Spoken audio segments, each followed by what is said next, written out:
The measure before the House is intended to remove some grave deficiencies in our arrangements for the training of technical personnel at any time in any country.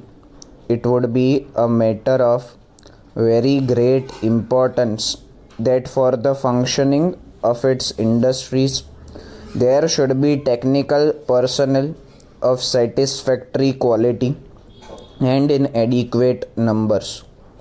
For India, at this stage of our economic development, when the country is making the maximum effort for rapid industrialization with a view to achieving what we call self-sustaining progress, there is nothing more important among the requisites for the success of our plans than this one factor of the availability of suitably trained personnel in sufficient numbers.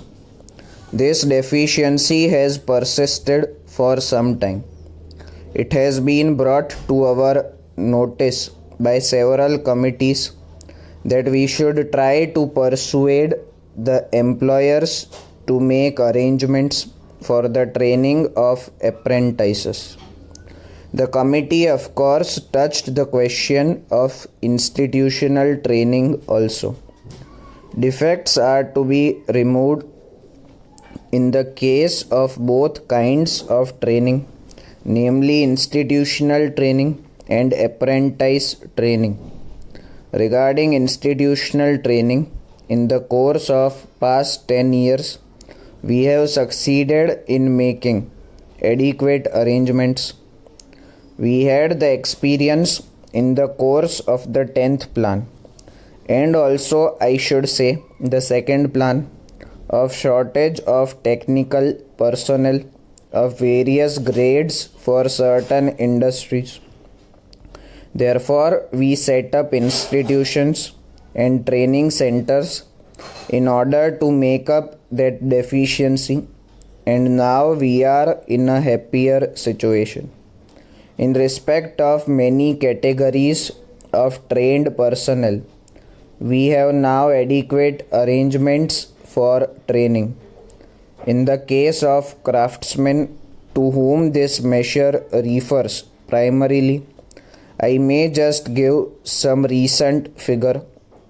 At the beginning of the 11th 5-year plan, we had facilities at the training centers of the Ministry of Employment and Labour for training only about 10,000 persons, and now at the end of the second 5-year plan, the figure has risen to 42,000.